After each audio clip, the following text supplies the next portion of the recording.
वार्ता लोक शिकायत निवारण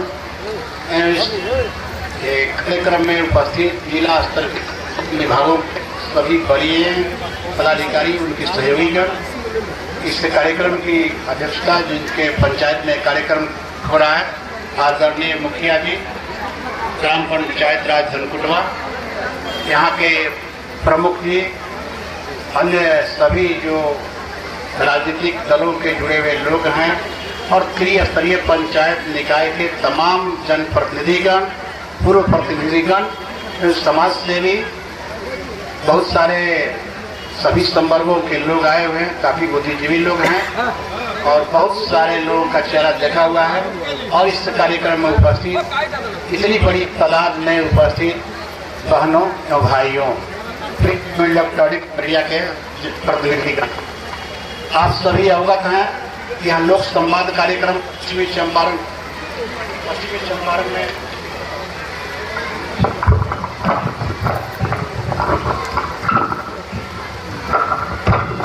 माइक ऑपरेटर तो उपस्थित सज्जनों, आप लोग इतने बड़े जन समूह में यहाँ पर उपस्थित हैं लोक संवाद के बारे में जानने के लिए। मैं आपको बता देना चाहता हूँ कि लोक संवाद का तात्पर्य क्या है, वे उद्देश्य क्यों है, इस तरह के कार्यक्रम क्यों किए जा रहे हैं। मेरे पदस्थापन के बाद से लगातार हम सभी अधिकारी आपके क्षेत्र में जाकर, आपके प्रखंड और पंचायतों में जाकर मिलने का कार्यक्रम कर रहे हैं। प्रत्येक शुक्रवार को जिला में जन सुनवाई कार्यक्रम होता है, जिसमें आप दूर दूर के सज्जन आते हैं और आप सबों से मिलकर आपकी बातों को सुनने का प्रयास करते हैं। यथासंभव विधि संगत नियमानुसार जो भी कार्य होता है उसको करने का हम लोग त्वरित गति से निष्पादन करने का प्रयास करते हैं और सरकार भी इसके लिए तत्पर रहती है। लेकिन वहाँ पर बहुत सारे बातें नहीं हो पाती है, लोग अपनी बातों को ठीक ढंग से नहीं रख पाते हैं और जो आम लोगों की समस्याएं हैं, जो जिला से काफ़ी दूर हैं, काफ़ी इंटीरियर में रहते हैं, लोग पहुंच नहीं पाते हैं अपनी मूल समस्याओं को लेकर और उनकी बातों को स्थानीय स्तर पर नहीं सुनी जाती है, किसी कारण से उनका संवाद स्थापित नहीं हो पाता है। वैसी परिस्थिति में जिला प्रशासन ने यह निर्णय लिया कि हम आपके बीच चलें। सरकार के बहुत सारे कार्यक्रम चलते रहते हैं, बहुत सारी जन कल्याणकारी योजनाएं चलती रहती है। इसी आलोक में हम लोगों ने समय विचारोपरांत यह निर्णय लिया कि जिला स्तर के हमारे तमाम पदाधिकारी सभी प्रखंडों में दो बार मेरे अध्यक्षता में कार्यक्रम को संपादित करें, संचालित करें और उन लोक संवाद कार्यक्रमों में जो हमारे भाई बहनें, बुद्धिजीवी, समाजसेवी, जनप्रतिनिधि लोग आते हैं, उनको एक एक कल्याणकारी योजनाओं के बारे में जानकारी दी जाए। तो इस संदर्भ में हम लोगों ने यह निर्णय लिया कि आपको बताएं कि सरकार के द्वारा कौन कौन सी कल्याणकारी योजनाएं चलाई जा रही है, कौन कौन सी योजनाएं संचालित की जा रही है, आपके सुख सुविधा के लिए, आपके जीवन में सर्वांगीण विकास के लिए और हम लोगों को भी कार्य करने में सहूलियत हो, आपका अपेक्षित सहयोग लिया जा सके।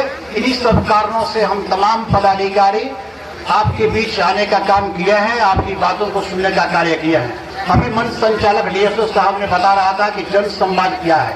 यह जन संवाद एक तरफा नहीं है, बल्कि सरकार की नीति, सरकार की प्रक्रियाओं, सरकार की विकासात्मक योजनाएं जितनी चलाई जा रही हैं, पुलिस डिपार्टमेंट के द्वारा जनहित में जो कार्य किए जा रहे हैं, कल्याणकारी कार्य किए जाते हैं, स्वयं आप देख रहे हैं कि पुलिस अधीक्षक महोदय भी लगातार कार्यक्रमों में भाग ले रहे हैं और यहाँ पर भी मेरे साथ आए हुए हैं अपनी बातों को सुनने के लिए, अपनी बातों को बताने के लिए कि आप कैसे अपनी बातों को रख सकते हैं। तो इन तमाम योजनाओं को जो कि सरकार के द्वारा चलाई जा रही है, कार्यक्रम चलाए जा रहे हैं, इन कार्यक्रमों को और बेहतर तरीके से कैसे किया जा सकता है, लोगों के लाभ के लिए कैसे काम किया जा सकता है, आने वाली कठिनाइयों को कैसे दूर की जा सकती है, उन त्रुटियों का निराकरण कैसे की जा सकती है। तो इतनी माताएं और बहनें आई हुई हैं, भाई सब उपस्थित हैं यहाँ पर, बढ़िया से एक एक बात को सुनिए और आपकी भी बातों को सुनी जाएगी। इस जन संवाद का तात्पर्य, जैसा कि मंच संचालक ने बोला, ये पक्षीय नहीं है। ऐसी बात नहीं है कि सरकार की जो योजनाएं चल रही हैं, हमारे पदाधिकारी जो मंच पर उपस्थित हैं अपने डिपार्टमेंट के बारे में आपको बता दें। ठीक है, आप शिकायत के रूप में नहीं, लेकिन एक सलाह के रूप में, एक मशवरा के रूप में जरूर आप अपना सुझाव दीजिएगा। माइक आप लोगों के पास भी देंगे, आकर अपनी बात को रख सकते हैं। अभी धनकुटवा के मुखिया जी ने एक लिखित कंप्लेंट्स दिया है। कंप्लेंट्स सुधार की दिशा में बहुत सारे बिंदुओं पर ध्यान आकृष्ट कराया है। वो एक एक बिंदुओं का हम देखेंगे, जो भी निराकरण हो सकता है जिला स्तर से प्रखंड स्तर से, अनुमंडल स्तर से सभी पदाधिकारी मिलकर उसका अनुपालन सुनिश्चित करेंगे। और जो बातें जिला स्तर से, जिला प्रशासन के स्तर से नहीं रहेगा, मैं आपको विश्वास और भरोसा दिलाता हूं कि इसको राज्य सरकार को जो नीतिगत मामला था उस पर भी निर्देश प्राप्त किया जाएगा, मार्गदर्शन प्राप्त किया जाएगा और उन सभी कार्यों को संपादित कराने का प्रयास किया जाएगा। यहाँ पर जितने भी तमाम अधिकारी आए हुए हैं आपकी बातों को नोट करेंगे, उसका डॉक्यूमेंट्री एविडेंस बनेगा कि क्या क्या आपने दिया। ऐसी कोई बात नहीं है, मन मिजाज में नहीं आनी चाहिए कि आप जो बातें बोल रहे हैं उसको नजरअंदाज कर दिया जाएगा। आज जो बातें हो रही है लोक संवाद में नहीं, फिर हम दूसरे महीना में एक दूसरे जगह पर सिकटा प्रखंड में लोक संवाद कार्यक्रम करेंगे और उसमें आपसे पूछेंगे कि आपने जो सवाल दिया था, जो उचित था, जो विभागीय दायित्व के अंतर्गत था, उस कार्यों को संपादन किया गया या नहीं किया गया। हम लोगों की इस पर शक्ति है। इस कार्यक्रम में अनुमंडल पदाधिकारी नरकटियागंज आए हुए हैं, सम्मिलित हैं, वो एक एक बिंदुओं का दस्तावेजीकरण करा रहे हैं, अपने भी लोक संवाद कार्यक्रम चला रहे हैं। वो खुद देखेंगे, उनका नया पदस्थापन हुआ है, बहुत ही कर्मठ सक्रिय पदाधिकारी हैं। आपके हर संभव सहयोग मदद करेंगे, आपकी समस्याओं को सुनेंगे और अनुमंडल स्तरीय जितना भी प्रॉब्लम है, जो होने के लायक है, जो विधि संगत है, उसको निश्चित रूप से निराकरण कराएंगे। और साथ ही साथ जिला स्तर से और राज्य सरकार के स्तर पर जो भी कुछ प्रॉब्लम होगा उसको वो हम तक सूचित करेंगे और हम राज्य सरकार का मार्गदर्शन प्राप्त करके 100% अनुपालन की दिशा में हम लोग प्रयास करेंगे। इसलिए आपके दिल और दिमाग में बात रहनी चाहिए कि जिला स्तर के तमाम पदाधिकारी जो मंच पर हैं, मंच के नीचे में हैं, एक एक बातों को नोट करेंगे, आपकी बातों को, आपकी सलाहों को, आपकी प्रतिक्रिया को, आपके द्वारा जो कंप्लेंट्स किए जाएंगे। लेकिन हमने पहले ही कर दिया है कि न ही किसी दबाव में, न ही किसी के कहने पर, न कोई व्यक्ति विशेष, न किसी पॉलिटिकल पार्टी के कहने पर हम कार्यक्रम कर रहे हैं। हम तमाम अधिकारियों के साथ बैठक करके इस आशय का निर्णय लिए हैं कि हम जिला के तमाम प्रखंडों में 2-2 कार्यक्रम चलाएंगे, जन संवाद करेंगे, जहां सरकार की नीतियों के बारे में, सरकार के क्रियाकलापों के बारे में आप तक पहुंचाएंगे। हमारे विभागों के वरीय पदाधिकारी हैं, उनके सहयोगी हैं, आपको बताएंगे और आपकी बातों को, आपकी प्रतिक्रियाओं को, आपकी जिज्ञासा को समझने का हम प्रयास करेंगे। एक एक बात आपका समझेंगे, सुनेंगे। आपसे विनम्र प्रार्थना यही है कि आप जो है धैर्यपूर्वक इन बातों को सुनेंगे, समझेंगे कि सरकार के द्वारा कौन कौन सी योजनाएं आपके बेहतरी के लिए चलाई जा रही है, तो उन विभागवार बताएंगे और हम लोग जो है अंत में भी आपकी बातों को, यहाँ पर डीडीसी साहब भी है, बताएंगे आपको विकास संबंधी कार्यों के बारे में और जो आपके सवाल होंगे उनको उस पर हम लोग बताएंगे कि हम लोग की सीमाएं क्या हैं, हम लोग कितना कर रहे हैं, नहीं हो रहा तब कैसे होगा। इसलिए कोई भी घबराने की बात नहीं है, पूर्वाग्रह से ग्रसित होकर कोई प्रश्न करने की आवश्यकता नहीं है। हाँ, बेहतरी के लिए कि कैसे और बेहतर किया जाए, कैसे और सरल किया जाए, ताकि आम लोगों को यह सुविधा और सहूलियत मिल सके। जो अपनी बातों को रखते हैं और उनका समय पर कार्य नहीं हो पाता है, तो उनको कैसे हम लोग बेहतर तरीका से करेंगे। इसलिए आपसे अनुरोध है, विनम्र प्रार्थना है कि किसी अधिकारी से यदि आपको व्यक्तिगत पीड़ा हो तो कोई बात नहीं है, आप बताइएगा, उसका समाधान किया जाएगा। लेकिन यह जन संवाद कार्यक्रम एक तरफा नहीं है, बल्कि आपकी भी बातों को सुनने के लिए हमारे तमाम अधिकारी यहाँ पर आए हुए हैं और सुनेंगे, समझेंगे। यहाँ पर पुलिस उपाधीक्षक नरकटियागंज भी मौजूद है, सारे लोग अधिकारी यहाँ आए, बहुत सारे डिपार्टमेंट्स हैं, 40 से अधिक अधिकारी यहाँ पर आए हुए हैं। सब लोग एक एक बात करके, सिविल सर्जन साहब भी आए हुए हैं, तमाम लोग हैं। हम लोग चूंकि विलम्ब से आए हैं इसलिए हम अवलोकन नहीं कर पाए कि कौन अधिकारी किस डिपार्टमेंट के हैं, तो इसलिए आप धैर्य से सुनेंगे, सभी लोग आपको बताएंगे। और पुनः जो मैं आप तमाम लोगों को, इस जन संवाद में आए हुए लोगों को, माताओं, बहनों को, भाइयों को और तमाम डिपार्टमेंट के अधिकारियों को मैं स्वागत करता हूं, अभिनंदन करता हूं। कुछ मूल बातों की ओर आपका ध्यान आकृष्ट कर रहा हूं कि राज्य सरकार द्वारा आपके सर्वांगीण विकास के लिए बहुत सारी योजनाएं चलाई जा रही हैं। उन योजनाओं के बारे में विभागवार जानकारी दी जाएगी। मैं आपको स्वास्थ्य से जुड़ा हुआ एक बिंदु पर आपका ध्यान आकृष्ट करना चाहता हूं कि आप लोग इलाज करने के लिए जगह जगह भटकते रहते हैं, जाते रहते हैं और आपको समुचित मात्रा में अनुदान नहीं मिल पाता है। कुछ लोग जो आयुष्मान कार्ड के बारे में रहते हैं, कुछ लोग इधर उधर पता करते हैं, बहुत सारे लोगों की जानकारी नहीं है।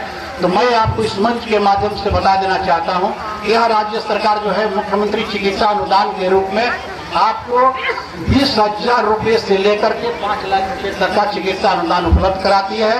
वो कैसे लोगों के लिए जिनकी जो असाध्य रोग है, जो कैंसर से पीड़ित है, किडनी ट्रांसप्लांट की बात है और अन्य ऐसी बहुत सारी बीमारियां जो कि असाध्य है, जो कि सामान्य रूप से उसका इलाज नहीं हो पाता है। आप पीड़ित हैं, लाचार हैं, विवश हैं और उनकी आमदनी का स्रोत 2.5 लाख रुपए तक है। वैसे लोग अपना आय प्रमाण पत्र बनाकर, आवासीय प्रमाण पत्र बनाकर, आधार कार्ड के साथ आप अप्लाई कर सकते हैं। ये स्वास्थ्य विभाग में भी आवेदन कर सकते हैं और सीधे जो है मुख्यमंत्री सचिवालय में भी आप आवेदन दे सकते हैं। और ऐसे लोग, समाज सेवी लोग भी बात सुन रहे हैं, जनप्रतिनिधि भी बात सुन रहे हैं, अगर ऐसे लोग वहाँ आवेदन देने में असमर्थ होंगे तो कृपया करके इन सब जो बातें आपको बता रहे हैं उससे संबंधित आवेदन पत्र आप भर करके, बना करके आप मेरे पास भी दे सकते हैं। आपको हर संभव हम सहयोग करा देंगे, आपकी स्वीकृति करा दूंगा मैं। जहाँ भी जरूरत होगा चिकित्सा के क्षेत्र में जो भी बन पाएगा हम आपको उपलब्ध कराएंगे। क्योंकि सरकारी अस्पतालों में आप जाते हैं, राज्य के अन्य अस्पताल, मेडिकल कॉलेज में जाते हैं और आपका यहाँ पर समुचित इलाज नहीं हो पाता है। आपके कोई परिजन हैं, आपके कोई शुभचिंतक हैं, परिवार के लोग हैं, समाज के लोग हैं, या चाहे कोई ऐसे गरीब व्यक्ति जो असाध्य रोग से पीड़ित हैं, वो इलाज कराने में सक्षम नहीं है, उनके पास पैसे की कमी नहीं है, तो इसमें किसी की कोई एहसान की बात नहीं है। जो सहयोग करते हैं ठीक है। बाकी लोगों के लिए मुख्यमंत्री चिकित्सा अनुदान कोष के तहत आपको जो है 20,000 रुपये से लेकर 50,000 रुपये की राशि अनुदान के रूप में दी जाती है। और योजनाओं की स्वीकृति में कहीं कोई दिक्कत नहीं है। सप्ताह में 2 बार इसकी मीटिंग चलती है स्वास्थ्य विभाग के द्वारा और उसमें तमाम तरह के जो जुड़े हुए लोग हैं वो लोग उस बातों को सुनते हैं, रखते हैं। आपकी कोई जरूरत नहीं है, आपको सिर्फ एक सामान्य रूप से आवेदन पत्र दे देना है, उसके सपोर्ट में पेपर लगा देना है। और यदि आप वहां जाकर आवेदन पत्र नहीं दे सकते हैं, यदि आप जो है ऑनलाइन नहीं कर सकते हैं, तो वैसी परिस्थिति में जो है उन आवेदनों को आधार कार्ड के साथ, आय प्रमाण पत्र और आवासीय के साथ आप मेरे पास दे सकते हैं। अनुमंडल पदाधिकारी भी, मैं आपको जानकारी के लिए बता देता हूं कि अभी ये भी मुख्यमंत्री सचिवालय से आए हुए हैं, इन तमाम कार्यों का निष्पादन करते रहते थे लोग, उनको अच्छी जानकारी है इस बारे में, आपको सहयोग करेंगे तो हम लोग मिल करके इसको अंजाम तक पहुंचाएंगे और किसी को भी निराश होने की आवश्यकता नहीं है। हम आपको इस मंच के माध्यम से विश्वास दिलाता हूं कि आपको अनुदान की राशि मिल जाएगी घर बैठे और आप समुचित इलाज करा पाएंगे। एक उदाहरण मैं दिया, तमाम विभाग के लोग हैं, तमाम लोग बताएंगे, लेकिन आपको कुछ जिलाधिकारी के नाते उदाहरण देता हूं कि ऐसे ऐसे योजनाएं हैं सरकार के द्वारा, जो कार्यक्रम चलाए जा रहे हैं आपके हित में, आपके कल्याण के लिए। चूंकि वेलफेयर स्टेट है, कल्याणकारी राज्य है, सिर्फ फायदे के लिए यहाँ काम नहीं होता है, यहाँ लोगों के कल्याण के लिए भी बात होती है। इसका अर्थ का अनर्थ कर देते हैं लोग, समझने की जरूरत है, चिंतन करने की आवश्यकता है। तो इस तरह से तमाम लोग बताएंगे। जैसे शिक्षा विभाग के बारे में साइकिल योजना है, पोशाक योजना है, मिड डे मील है, छात्रवृत्ति योजना है, इस पर जिला शिक्षा पदाधिकारी विस्तार से आपको बताने का कार्य करेंगे कि कौन कौन सी योजनाएं चल रही हैं। शिक्षा विभाग की जब बात आई है तो मैं आपसे अपील करना चाहता हूं कि आपके बच्चे, आपके परिजन, आपके गांव के लोग स्कूल में पढ़ने के लिए बच्चे जाते हैं, उस पर ध्यान दीजिए। वो स्कूल ड्रेस पहन कर जाए, समय पर विद्यालय करे, समय पर क्लास करे, छोड़े नहीं, इधर उधर नहीं घूमे, उसको समझाइए, सचेत कीजिए, क्योंकि वो कल का आपका भविष्य है। आपका सब कुछ भविष्य निर्भर करता है उन बच्चों पर। इसलिए जो है ये कहा जाता है कि शिक्षा जो है मानसिक विकास की औषधि है। यदि आपका बच्चा ठीक ढंग से शिक्षा को ग्रहण करता है तो एक अच्छा इंसान बनेगा। शिक्षा सिर्फ सरकारी नौकरी प्राप्त करने के लिए नहीं दिया जाता है, सिर्फ डीएम, एसपी, बीडीओ, सीओ, ये सब इंजीनियर और डॉक्टर बनने के लिए नहीं प्राप्त किया जाता है। शिक्षा वो माध्यम है जो तकदीर और तस्वीर दोनों बदलती है। इसलिए आपसे आग्रह है कि आप अपने बाल बच्चों के पढ़ाई पर ध्यान दीजिए। निश्चित रूप से आपका बच्चा बेहतर करेगा और इन नौकरियों के सिर्फ फेरा में नहीं रहकर अगर अच्छी शिक्षा प्राप्त करेगा तो रोजगार के बहुत सारे सृजन उपलब्ध होंगे। आप देखे होंगे कि आपके चनपटिया में स्टार्टअप जो चनपटिया है, ये लोग जो है कोरोना काल के समय में लोगों ने मिला, जिला प्रशासन ने इसके लिए अथक प्रयास किया। जो यहाँ के कुशल कारगर मजदूर थे, जो बाहर के कंपनियों में, बाहर के उद्योगपतियों के यहाँ काम करते थे, आज जो है आप उद्योगों के मालिक बन गए हैं, उद्योगों का संचालन कर रहे हैं और पूरे देश के कोने कोने से, विभिन्न राज्यों से, विभिन्न प्रदेशों से उनको ऑर्डर आ रहा है। उनके द्वारा कपड़ा का निर्माण किया जा रहा है, बहुत सारे कार्यक्रम चलाए जा रहे हैं, उद्योग धंधों का विस्तार किया गया है और आप देख सकते हैं कि कैसे उनके जीवन में आमूल परिवर्तन आया है। तो क्यों सिर्फ 50-55 लोग ही क्यों करेंगे? क्यों नहीं पश्चिमी चंपारण के कोने कोने में इसका लाभ लिया जा सकता है। सरकार अनुदान भी देती है, सरकार ऋण की व्यवस्था भी करती है। इसके साथ ही साथ छोटे उद्योग करना चाहते हैं जिनकी पढ़ाई लिखाई 10+2 कर लिए, स्नातक कर लिए और किसी कारण से वो प्रतियोगिता परीक्षा नहीं दे पा रहे हैं, कहीं से उनको सरकारी जॉब नहीं मिल पा रहा है, वैसे लोग रोजगार में लगे। मुख्यमंत्री उद्यमी योजना है, आप जानते हैं कि 10 लाख रुपया तक उसमें मिलता है, उसमें 5 लाख रुपया अनुदान के रूप में मिलता है और 5 लाख रुपया मामूली ऋण के आधार पर आपको मिलता है। सारे लोगों को जानकारी है। हमारे उद्योग पदाधिकारी भी आए हैं, GMDIC हैं यहाँ पर, वो भी विस्तार से बताने का कार्य करेंगे। आज की युवा पीढ़ी काफी भटक रहा है, इधर से उधर चल रहा है, उनको रोजगार नहीं मिल रहा है और जब रोजगार नहीं मिलता है, कुछ कर नहीं पाते हैं, तो वैसी स्थिति में जो है वो गुमराह हो जाते हैं और समाज के मुख्य धारा से भटक जाते हैं।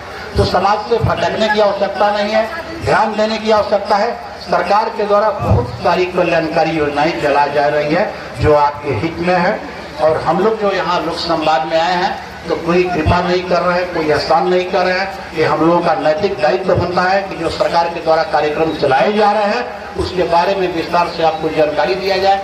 आप समझिए, अपने अधिकारों के प्रति जागरूक होइए, अपने कर्तव्यों को समझिए और जो है तमाम डिपार्टमेंट के बातों को समझने का प्रयास कीजिए। जो अधिकारी आए हुए हैं, जो आपको बताने के लिए आए हैं, यदि आपको बीच में कृपया करके अनावश्यक हस्तक्षेप आप नहीं करेंगे, यदि जिनकी भी कोई शिकायत होगी, सुझाव होगी, वो लिखित रूप में भी दे रहे हैं, हमको कुछ मिली है, पत्र मिला है, कुछ शिकायतें मिली है, सुझाव मिले हैं, उनकी भी चर्चा की जाएगी।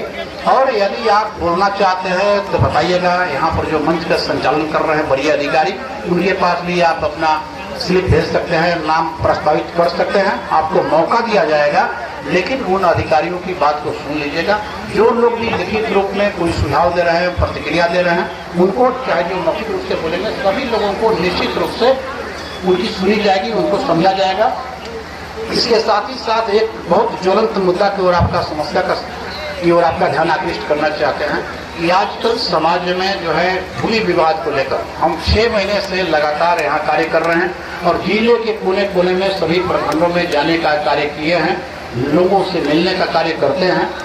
7वां जन संवाद समाप्त हो चुका है, आपका 8वां जन संवाद कार्यक्रम है और इसमें जो है जिलाधिकारी के द्वारा 2 किए जाएंगे, एक शिक्षा प्रखंड में और करेंगे, हमारे अनुमंडल पदाधिकारी के द्वारा 1 किए जाएंगे एक प्रखंड में और प्रखंड विकास पदाधिकारी अंचल अधिकारी के द्वारा अन्य प्रखंड स्तरीय पदाधिकारियों के द्वारा 2 कार्यक्रम किए जाएंगे। अर्थात कुल 5 कार्यक्रम चलाए जाएंगे। इसलिए कार्यक्रम चला रहे हैं कि आपको बातों को ज्यादा से ज्यादा सुने, आपकी बातों को समझें और आने वाले त्रुटियों का निराकरण करके समुचित उसका समाधान करें और आपको लाभ पहुंचाने का कार्य करें, आपकी बातों को सुनने का प्रयास करें। तो यही निरंतर विकास की प्रक्रियाएं हैं जो चल रही हैं, आपको ध्यान देने की आवश्यकता है। एक प्रमुख मुद्दा की ओर जो आपका ध्यान आकृष्ट करना चाहते हैं वो है भूमि संबंधी राजस्व एवं भूमि सुधार संबंधी मामला है। इसके वरीय पदाधिकारी अपर संवाददाता राजस्व आए हैं, विस्तार से आपको बताएंगे। जमाबंदी पंजी के सृजन से लेकर परिमार्जन से लेकर म्यूटेशन में आने वाली परेशानियों को लेकर। लेकिन मैं इतना कहना चाहूँगा, एक जिलाधिकारी के नाते अवलोकन करता हूँ, अध्ययन करता हूँ, जो हमारे पास जाते हैं उनकी समीक्षा करते हैं कि अधिकांश लोगों की जो लड़ाई है इंक्रोचमेंट को लेकर है, भाई भाई के बीच लेकर विवाद है, आपस में विवाद है, जमीन की कीमती जमीन को लेकर विवाद है, जो 40-50 साल पहले बंटवारा हो चुका है, लोग अपने जगह पर कायम हैं और आज जो उससे रोड निकल गया है, संपर्क पथ निकल गया है, तो लोग फिर से चाहते हैं कि बंटवारा हो जाए। ये सब नहीं होना चाहिए। मिलजुल कर इन समस्याओं का निराकरण कीजिए। यहाँ इस कार्यक्रम में सरपंच साहब लोग भी उपस्थित हैं। मैं सबका ध्यान आकृष्ट करना चाहूँगा, जितने भी प्रतिनिधि हैं, सामाजिक लोग हैं, बुद्धिजीवी हैं, मैं उनसे अपील करना चाहूँगा कि बहुत सारी समस्याओं का निराकरण प्रशासन, न्यायालय, पुलिस नहीं कर पाती है। इसलिए नहीं कर पाती है कि जब हम भाई भाई के बीच विवाद है, जब हम आपस में कर लेंगे तो वैसी परिस्थिति में जो है आप नहीं कुछ कर सकते हैं। आप जो है अपनी समस्याओं को दूर करने का प्रयास कीजिए, अपने स्थानीय लोगों से, अपने हितैषियों से, अपने शुभचिंतकों से, स्थानीय जनप्रतिनिधि से भी मेरा अनुरोध है कि आप अपने क्षेत्र में आने वाली समस्याओं को देखें, समझें और उसको समझौता कराने का प्रयास कीजिए। प्यार से सद्भाव कायम करने की दिशा में प्रयास कीजिए। आप जानते हैं कि शांति में ही विकास सन्निहित है। आप लड़ते रह जाइएगा। सुनिए, जितनी भी महिलाएं हैं, माताएं बहनें हैं, ध्यान से सुनिए। ये मामूली बात को लेकर आप अपने घर में लड़ाई करते हैं। हम देखते हैं कि मेरे जन सुनवाई के दौरान उसमें यदि 90 आवेदन पत्र प्राप्त होते हैं, 200 के करीब में आवेदन पत्र प्राप्त होते हैं, तो उसमें से 80% भूमि विवाद से जुड़े हुए मामले आते हैं कि मेरा जमीन कब्जा कर लिया, कोई भाई ने मेरा ले लिया, तो हम बाहर में रहते हैं, नौकरी कर रहे हैं, मेरा भाई ने कब्जा कर लिया। तो इन बातों से बचने की जरूरत है। यदि आप चाहते हैं कि आपके बाल बच्चे विकास करें, अच्छी शिक्षा मिले, झंझट से दूर हो, अनावश्यक केस मुकदमों से परहेज करने की आवश्यकता है। मैं अपील करने के लिए आया हूँ आपसे। यहाँ के पुलिस के बड़े अधिकारी, एसपी साहब आए हुए हैं, डीएसपी साहब आए हुए हैं, अन्य तमाम एसएचओ इंस्पेक्टर लोग आए हुए हैं। सबकी मंशा यही रहती है कि हमारे क्षेत्र के लोग आपस में कम से कम लड़ाई करें, विधि व्यवस्था की समस्या उत्पन्न नहीं करें, जातीय विद्वेष नहीं फैलावें, किसी अनावश्यक रूप से कब्जे की शिकायत नहीं होनी चाहिए, इन्क्रोचमेंट नहीं होनी चाहिए। सरकारी जमीन है, इन्क्रोचमेंट करते समय लोग बोल नहीं पाते हैं, गांव के लोग देखते हैं, समाज के लोग देखते हैं, लेकिन इसलिए नहीं बोल पा रहा है कि क्रिया के विरुद्ध तुरंत प्रतिक्रिया हो जाती है। यदि कोई आपको सज्जन कहता है कि आप इन्क्रोच कर रहे हैं, सरकारी जमीन को कब्जा कर रहे हैं, रास्ते को घेराबंदी कर रहे हैं, तो इसलिए लोग डर से नहीं बोलते हैं, सामाजिक लाज से नहीं बोलते हैं कि वो आदमी मेरा दुश्मन हो जाएगा। मैं इस संदर्भ में एकदम अपील करना चाहता हूँ कि शुरुआती दौर में ही उसको रोक लगाइए। सबको जाना है, रोड गली नली किसी जाति विशेष, किसी धर्म विशेष की नहीं होती है, किसी व्यक्ति विशेष का नहीं होता है कि कोई दबंग आदमी है वो कब्जा कर लेगा और रास्ता को अवरुद्ध कर देगा। इस तरह की बातें नहीं होनी चाहिए। मैं सामाजिक रूप से एक जिला पदाधिकारी के नाते, समाहर्ता के नाते आपसे अपील करना चाहूँगा, निवेदन करना चाहूँगा कि इस तरह छोटी छोटी बातों में आप तनाव में नहीं आइए, केस मुकदमा से परहेज करने का प्रयास कीजिए, जन सहयोग से इसको सुलझाने का प्रयास कीजिए। क्योंकि आप यदि इन समस्याओं का निराकरण नहीं करते हैं तो आपका व्यक्तित्व के विकास में बाधा पहुंचेगी, आपका सही ढंग से आपका सर्वांगीण विकास नहीं हो पाएगा, आप केस मुकदमा में पड़ेंगे, आपके परिजन पड़ेंगे, एक दूसरे का दुश्मन हो जाते हैं, एक दूसरे पर आरोप प्रत्यारोप करते रहते हैं। इस तरह से काम नहीं चलने वाला है। यदि जीवन में आगे बढ़ना है तो कुछ त्याग करने की आवश्यकता है, कुछ विचार करने की आवश्यकता है और आपस में पंचायती के माध्यम से क्यों त्रिस्तरीय पंचायत चुनाव होता है, वहाँ पर मुखिया, सरपंच, पंचायत समिति, जिला परिषद का चुनाव क्यों होता है? ये स्थानीय जन समस्याओं का निराकरण करेंगे। स्थानीय जनप्रतिनिधि बोले जाते हैं, स्थानीय क्षेत्र प्राधिकार बोला जाता है। क्यों बोला जाता है? कि आपकी समस्याओं को सुनकर आपके डेवलपमेंट के लिए सोचेंगे, चिंतन करेंगे कि कैसे किया जाए। हम देखते हैं कि बहुत सारा रोड सैंक्शन होता है, बहुत सारा नली गली की योजनाएं स्वीकृत होती है, चाहे वो विधायक कोटा से हो, किसी सरकारी विभाग के किसी भी का, पंचायत समिति का हो, जिला परिषद का हो, मुखिया जी का हो। देखते हैं कि छोटी छोटी बातों को लेकर उलझ जाते हैं, वो कार्य जो है बाधित हो जाता है। तो किसका घाटा होता है, किसको परेशानी बढ़ती है, किसका गली रुक जाता है, किसका संपर्क मत टूट जाता है? नहीं, इन चीजों से बचने का प्रयास कीजिए और सबसे बेहतर उपाय है कि आपसी सामंजस्य और समन्वय के साथ समाज में शांति और सद्भाव पैदा कीजिए, जाति पाति धर्म संप्रदाय से ऊपर उठिए। और इसके बावजूद भी यदि लगता है कि कुछ ऐसी बातें हैं जो जीत की स्थिति है, जो नहीं सलट पाता है, तो उन परिस्थितियों में जो है आप जाइए प्रत्येक शनिवार को प्रत्येक थाना में थाना प्रभारी, थानाध्यक्ष और अंचल अधिकारी मिलकर मिलकर तय कर लेते हैं कि अमुक तारीख को, अमुक अगला शनिवार को हमको किस थाने में बैठना है। वहाँ पर भूमि संबंधी मामलों का निष्पादन किया जाता है। आप जाइए, अपनी बातों को रखिए और इसके साथ ही साथ जब वहाँ पर नहीं हो पाता है तो प्रत्येक 15 दिनों पर अनुमंडल पदाधिकारी, अनुमंडल पुलिस पदाधिकारी के कार्यालय कक्ष में भी बातें होती है। दोनों लोग संयुक्त रूप से बैठकर आपके भूमि विवाद संबंधी समस्याओं के निराकरण करने के दिशा में प्रयास करते हैं। और इन सब के बावजूद भी यदि आपको लगता है कि हमारी बातें अंचल स्तर से, थानाध्यक्ष के स्तर से संपादित नहीं हो पाया है किसी न किसी कारण से, हो सकता है कि उनके अधिकार क्षेत्र के बाहर की बातें हों, तो आप अनुमंडल पदाधिकारी से मिलिए। अगर अनुमंडल पदाधिकारी और अनुमंडल पुलिस पदाधिकारी के द्वारा भी अगर समुचित मात्रा में इसका समाधान नहीं मिल पाता है, हो सकता है कि उनकी सीमा से भी बाहर हो, तो आप हम लोग के कार्यालय में आइए अपनी गंभीर बातों को लेकर। जो कि आप एक बार ऐसा नहीं कि आप सीधे आवेदन लेकर वहां जाएंगे, आवेदन दीजिए, विभिन्न समस्याओं को लेकर आकर मिलिए, हम मिलते हैं, जन सुनवाई करते हैं, आपकी बातों को सुनते और समझते हैं। तो आप यदि अनुमंडल पदाधिकारी कहाँ से होता है तो हम लोग जिला में पुलिस अधीक्षक महोदय और हम मिलकर महीने में एक बार, यदि जरूरत होगा तो 2 बार भी हम आपके साथ बैठेंगे, दोनों पक्षों के साथ बैठेंगे। उसमें राजस्व के अपर संवाहर्ता जो राजीव बाबू हैं, इनकी भी अहम भूमिका रहती है। ये जो है समीक्षा करके प्रस्तुत करते रहते हैं कि कौन सी ऐसी मामला है जो समाहर्ता और पुलिस अधीक्षक स्तर का है, और इसमें इनकी बहुत ही बड़ी सक्रिय सहभागिता रहती है। तो इन सब बातों को आप देखिए, इसको ध्यान से सुनिए। लेकिन मेरा पहला प्रस्ताव यही होगा, मेरा अनुरोध यही होगा आपसे कि ज़्यादा से ज़्यादा जन समस्याओं को, जो छोटी मोटी बातें हैं, उसके लिए कृपया न्यायालय का शरण कम लीजिए, पुलिस की सहयोग कम लीजिए, अच्छे कामों को लीजिए। थाना प्रभारी आपके पास जाएंगे, गाँव में भी सलटा रहे हैं, मामले को, समस्याओं का निराकरण कर रहे हैं। निश्चित रूप से थाना प्रभारी और अंचल अधिकारी, अन्य अधिकारी, प्रखंड स्तरीय पदाधिकारी जाएंगे। आप हमको भी प्रेम से बुलाइए। कोई मामला है, ऐसा गंभीर मामला है, यदि स्थानीय जनप्रतिनिधियों के मामले उनके हस्तक्षेप से, आपके परिजनों के हस्तक्षेप से, आपके प्रतिनिधियों के हस्तक्षेप से कोई ऐसा बड़ा मामला सुलझ जाता है, यदि आपको लगता है कि थानाध्यक्ष, अनुमंडल पुलिस पदाधिकारी, हमारे अनुमंडल पदाधिकारी, डीएम और एसपी आवे, तो निश्चित रूप से हम लोग आएंगे। लेकिन आपका जो है सफलतापूर्वक समस्याओं का समाधान कीजिएगा, तो मैं निश्चित रूप से आपके बुलावे पर आऊँगा, लेकिन विवाद कराने के लिए, झंझट कराने के लिए नहीं। मेरा एक अपील होगा आपको जिला पदाधिकारी के नाते कि निश्चित रूप से इस पर ध्यान दीजिए। दूसरी बात है कि बहुत सारी बातें सरकार ने योजनाएं बनाई है, आरटीपीएस के बारे में बनाया है। आप लोग सभी जानते हैं कि प्रखंडों में, अंचलों में, अनुमंडल में, जिला में काउंटर बनाया गया है। समय पर आपका प्रमाण पत्र नहीं बन पाता है, बहुत तरह की परेशानियां होती है, आपको चक्कर लगाना पड़ता है विभिन्न कारणों से।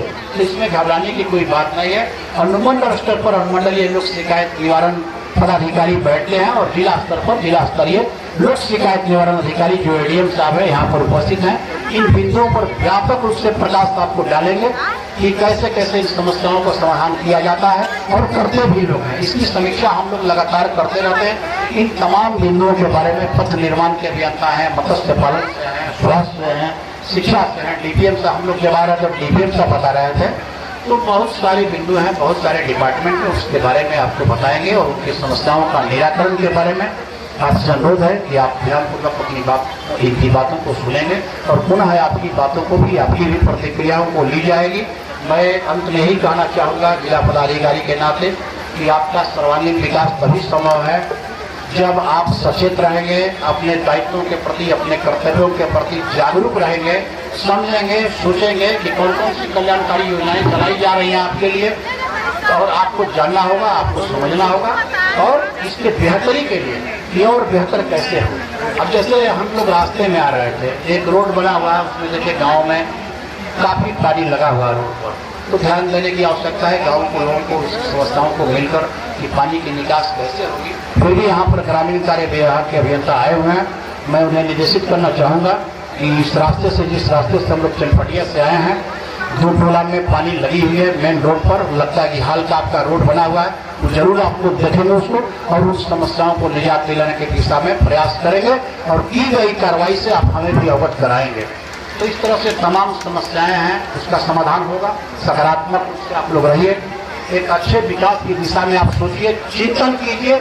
मैं जरूर आप लोगों से मिलते रहूँगा, और आपको मैं विश्वास दिलाता हूँ कि आपके प्रखंड अंचलों में आऊँगा, आप किससे मिलूँगा, आपके कार्यक्रमों में मैं भाग लूँगा समय के अनुसार, और इसमें किसी प्रकार का कम से कम हम लोगों से निश्चित रहिए। अगर किसी डिपार्टमेंट के द्वारा, किसी पदाधिकारी के द्वारा आपकी बातों को सुना नहीं जाता है, अगर आपको ऐसा महसूस होता है, तो निश्चित रूप से आप सादर आमंत्रित हैं, आप अपनी बातों को हम तक बताएंगे।